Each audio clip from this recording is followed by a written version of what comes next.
اوپر کی طرف کھینچتے ہوئے سامنے موجود لوہے کی ٹرے سے ایک چاقو کھینچ کر یارم کے قدموں میں پھینک گیا تھا۔ تکلیف محسوس کرتے کرتے جیسے تھک ہار کر روح نے آنکھیں موند لی تھی۔ وہ بے ہوش ہو چکی تھی، اس کی آنکھیں ذرا سی لرزی جبکہ یارم کی نگاہیں اس کے ہاتھ پر تھی۔ راگھو پوری شدت سے روح کا گلا گھونٹ رہا تھا۔ یارم نے ایک لمحہ بھی گوائے بغیر زمین سے چاقو اٹھایا اور اگلے ہی لمحے اپنے پیٹ کو کندھے سے لے کر نیچے تک چیر ڈالا۔ لیلا شارف کے ساتھ پیچھے کب سے ہوش و حواس سے بیگانہ پڑے سارم نے بھی چیختے ہوئے اسے روکنا چاہا تھا، لیکن اب بہت دیر ہو چکی تھی۔ اپنے پیٹ سے چاقو پوری شدت سے نکالتے ہوئے اس نے دوسرا حملہ اپنے دوسرے کندھے پر کیا تھا۔ جیسا راگھو چاہتا تھا اسے وہ نظارہ دکھا رہا تھا۔ وہ خود اپنی موت اس کے سامنے کسی منظر کی طرح پیش کر رہا تھا۔ یارم کاظمی خود اپنے آپ کو ختم کر رہا تھا۔ سارم اپنی تکلیف بھولے اس کے لیے تڑپ رہا تھا، جبکہ شارف نے تو ہر ممکن کوشش کر ڈالی تھی لوہے کی زنجیروں کو توڑنے کی، جبکہ اپنے پیروں کے نیچے موجود جلتے کوئلے تو شاید اسے محسوس ہی نہیں ہو رہے تھے۔ وہ زندگی کی اس بے بسی کو دیکھیں گے یہ تو انہوں نے کبھی سوچا بھی نہیں تھا، جبکہ سامنے موجود آدمی بے یقینی سے اسے دیکھ رہا تھا۔ اس کا اپنا بدن بھی لرز رہا تھا، ڈر اس کی رگ رگ سے ظاہر ہو رہا تھا، جبکہ روح کی گردن پر اس کے ہاتھوں کی گرفت ذرا کم ہوئی تھی۔ نہیں ختم کرو یہ سب کچھ، نہیں ختم کرو یہ سب کچھ، میں اتنی دیر تک تمہاری موت کا تماشا نہیں دیکھ سکتا۔ یارم کاظمی ختم کرو خود کو بس۔ وہ اس کے لہو لہان وجود کو دیکھتے ہوئے بولا تھا۔ خود کو چیر کر بھی وہ نہ تو زمین پر گرا تھا اور نہ ہی اس کی آنکھوں میں کوئی درد تھا، نہ وہ تکلیف سے چیخا تھا۔ نہیں، وہ یہ والا ڈیول تو نہیں چاہتا تھا۔ وہ تو درد سے تڑپتے ہوئے، روتے ہوئے، جان کی بھیک مانگتے ہوئے یارم کاظمی کو دیکھنا چاہتا تھا۔ یہ یوں نہیں چاہیے تھا، بالکل بھی نہیں چاہیے تھا۔ بس ختم کرو یہ سب کچھ، اپنے آپ کو ختم کرو یارم کاظمی، خود کو مار ڈالو ڈیول، تم خود کو مارو گے تب ہی تو یہ سب بچیں گے۔ میں اپنے مرے ہوئے باپ کی قسم کھاتا ہوں، تمہاری آخری سانس کے ساتھ یہ سب بھی آزاد ہو جائیں گے۔ عجیب سے انداز میں ہنستے ہوئے وہ بولا تھا، جبکہ اس کا یہ پاگل پن اس وقت کسی کے لیے بھی اہمیت کے قابل نہیں تھا۔ اس وقت تو وہ سارے یارم کی حالت پر تڑپ رہے تھے، جو خود کو مٹانے کے در پر تھا۔ انہیں بس یہ پتا تھا کہ یارم مر رہا ہے، ان کی آنکھوں کے سامنے مر رہا ہے، اور بس۔ یارم کے قدم ہلکے سے لڑکھڑائے تھے، لیکن درد جیسے محسوس ہی نہیں ہو رہا تھا۔ اس کی آنکھوں میں بس ایک ہی درد تھا، اس کی روح تڑپ رہی تھی، وہ مر رہی تھی، اور اسے مرتے دیکھ کر تو ویسے بھی یارم کاظمی کو موت آ ہی جانی تھی۔ اس نے آگے بڑھتے ہوئے زمین پر پڑا اپنا ریوالور اٹھایا اور پھر اگلے ہی لمحے بنا سوچے سمجھے اس نے اپنے پیٹ پر رکھ کر ٹریگر دبا دیا۔ اس نے دوسری گولی چلائی تھی جب اس غارنما جگہ میں روح کی گہری سانس محسوس ہوئی۔ اس نے تیسری گولی چلاتے ہوئے نگاہیں سامنے کی طرف ڈالی تھی جب اگلے ہی لمحے راگھو نے اپنا نیچ پن دکھاتے ہوئے چاقو روح کی گردن میں گھسا دیا تھا۔ 1 ماہ بعد اس نے بڑی مشکل سے اپنی آنکھوں کو کھولنے پر مجبور کیا تھا۔ آنکھوں کے پٹے انتہائی سوجے ہوئے تھے، بہت کوشش کے باوجود بھی اسے کچھ نظر نہ آیا تھا۔ آنکھیں کھلی ہونے کے باوجود بھی وہ اپنے سامنے کچھ بھی نہیں دیکھ پا رہا تھا۔ عجیب سی دھند چھائی ہوئی تھی، اپنے آس پاس اسے آواز سنائی دے رہی تھی۔ لیلا کی آواز بہت قریب سے آ رہی تھی، جبکہ اپنے ہاتھوں پر کسی کی گرفت محسوس کر کے وہ سمجھ چکا تھا کہ معصومہ نے اس کا ہاتھ تھام رکھا ہے۔ شارف، اسے معصومہ کی بھیگی ہوئی آواز سنائی دی تھی، لیکن خود کو بہت غیر آرام دہ محسوس کرتے ہوئے اس نے آنکھیں دوبارہ بند کر لی۔ پھر سے آنکھیں کھولنے پر بھی کوئی منظر واضح نہیں تھا، اب بھی دھند چھائی ہوئی تھی۔ روشنی ہونے کے باوجود بھی سوائے دھند کے اور کچھ بھی نظر نہیں آ رہا تھا، کوئی بھی منظر واضح نہیں تھا۔ ایسا لگ رہا تھا جیسے کوئی اس پر جھکا ہوا ہے۔ ایک سایہ سا محسوس ہو رہا تھا، لیکن کوئی نظر نہیں آ رہا تھا۔ یارم، ایک لفظ اس کے لبوں سے ٹوٹ کر نکلا تھا، ساتھ ہی آنسو کا قطرہ بھی آنکھوں سے بہہ نکلا۔ یارم نہیں رہا، لیلا کی بھیگی ہوئی آواز سنائی دی تھی۔ شارف کو لگا جیسے کسی نے دل کے اندر چھری ماری ہے۔ یارم بھائی، آنکھوں سے آنسو ٹوٹ کر گرنے لگے تھے، لیکن کہنے کو جیسے کچھ بھی نہیں تھا۔ منظر واضح تھا، سب کچھ آنکھوں کے سامنے تھا۔ اس کی ٹوٹتی ہوئی سانسیں بھی آنکھوں کے سامنے تھیں، وہ کیسے انکار کر دیتا؟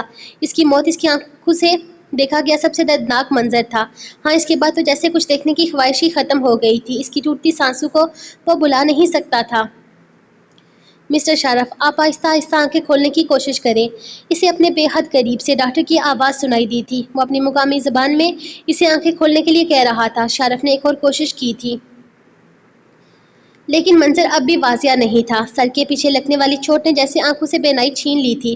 مجھے کچھ بھی نظر نہیں آ رہا، اس نے کہتے ہوئے دوبارہ آنکھیں بند کر لی تھی۔ یہ دھندلے منظر وہ نہیں دیکھ سکتا تھا، اپنی آنکھوں سے روشن دنیا دیکھ رکھی تھی۔ یہ لمحات اس کے لیے بہت ہی مایوس کن تھے۔ ڈاکٹر شارف ٹھیک تو ہو جائے گا نا؟ معصومہ کی بھیگی آواز پھر سے اس کے کانوں سے ٹکرائی تھی۔ جی جی یہ ٹھیک ہو جائیں گے، لیکن وقت لگے گا سنبھلنے میں۔ 1 مہینے کے بعد انہیں ہوش آیا ہے۔ ہو سکتا ہے آنکھوں پر ہلکا سا فرق پڑ گیا ہو، میڈیسن سے ٹھیک ہو جائیں گے، یہ زیادہ مسئلہ نہیں ہے۔ جب سر کے پیچھے کی سائڈ پر کوئی خطرناک چوٹ لگتی ہے تب معاملات خراب ہو جاتے ہیں، لیکن آپ فکر نہ کریں، انشاءاللہ یہ جلد ہی بہتر محسوس کر رہے ہوں گے۔ ڈاکٹر نے جیسے سمجھانا چاہا تھا، میں ٹھیک ہوں معصومہ، اسے اپنے ہاتھ کی گرفت تیز کرتے ہوئے معصومہ کو سمجھانا چاہا تھا، جس کے بعد اسے اپنے ہاتھ پر اس کے لبوں کا لمس محسوس ہوا تھا۔ تھینک گاڈ شارف تم ٹھیک ہو۔ خیر میں بھی آج سے آفس جوائن کر رہی ہوں، 1 مہینہ ہو چکا ہے تم ہسپتال میں پڑے ہو، جلدی سے ٹھیک ہو جاؤ دوست، تمہارے بغیر زندگی بہت مشکل ہو گئی ہے۔ اسے اپنے دوسرے ہاتھ پر لیلا کی گرفت محسوس ہوئی تو وہ تلخی سے مسکرا دیا تھا۔ دوست مت کہو لیلا، اس لفظ سے نفرت سی ہو گئی ہے۔ شارف اذیت کی انتہا پر تھا۔ ڈون ہے نا وہ دبئی کا، وہ پھر سے بولا تھا۔ شارف نے اپنے کھوکھلے پن کو بھرپور فضا کی نظر کیا تھا۔ سالہ غدار، وہ مٹھیاں بیچتے ہوئے بولا۔ کتنی نفرت محسوس ہو رہی تھی اسے اس شخص سے، یہ صرف وہی جانتا تھا۔ تم نے کچھ نہیں کیا لیلا؟ تھوڑی دیر کے بعد جب درد سے بھرپور آواز سنائی دی تو لیلا نے جیسے خود سے ہی نگاہیں چرا لی تھی۔ میں نے اس کا گھر چھوڑ دیا ہے شارف، میں اسے ہر تعلق ختم کر چکی ہوں۔ مہر اور عنایت، اس نے بے ساختہ سوال کیا تھا، اسی کے پاس تھی، لیکن سنا ہے 21 دن پہلے وہ انہیں کسی ہاسٹل میں شفٹ کر چکا ہے۔ اب وہ دبئی کا ڈون ہے، اپنے بچوں پر رسک نہیں لے سکتا، یقیناً ان کی سیفٹی کے لیے ہی اس نے ایسا کیا ہوگا۔ خیر میں نہیں مل سکتی ان سے، میں گئی تھی ایک دفعہ ان دونوں سے ملنے کے لیے، لیکن مجھے پتا چلا کہ ہیزر نے منع کر رکھا ہے، کوئی بھی آئے بچیوں سے نہیں ملنے دینا، خاص کر میں ان سے نہیں مل سکتی۔ وہ بہت زیادتی کر رہا ہے، لیلا کی بچیاں ہیں وہ، ایک ماں سے اس کی بچیاں نہیں چھین سکتا، صرف اس لیے کیونکہ لیلا نے اس کا گھر چھوڑ دیا۔ وہ اتنا خود غرض اور مطلبی ہو گیا ہے کہ اس کے لیے کسی چیز کی کوئی اہمیت ہی نہیں ہے۔ لیلا کے خاموش ہونے پر معصومہ بولی تھی اور اسے اچانک کچھ یاد آیا تھا۔ سارم بھی 16 دن تک کوما میں رہا تھا، اب 3-4 دن سے وہ ڈیوٹی جوائن کر چکا ہے واپس۔ لیلا نے جواب دیا۔ اس نے قبول کر لیا یارم کی موت کو۔ ایک دفعہ پھر سے دل میں چبھن سی ہوئی تھی، کتنا مشکل تھا اس شخص کو مرا ہوا قبول کرنا۔ قبول تو کرنا ہی تھا نا شارف، کسی کے چلے جانے سے تو کسی کی دنیا نہیں رکتی۔ میں اب تک یارم کی قبر پر نہیں گئی، ہمت ہی نہیں ہوئی۔ درد بتا رہا تھا کہ دونوں کی قبریں ایک ساتھ ہیں۔ وہ کہتے ہوئے اچانک پھوٹ پھوٹ کر رونے لگی۔ شاید زندگی میں پہلی دفعہ وہ یوں روئی تھی۔ اپنے دوسرے ہاتھ پر معصومہ کے آنسو محسوس کرتے اس نے مٹھی بیچ لی تھی۔ شاید یہ تکلیف ہر تکلیف پر بھاری تھی۔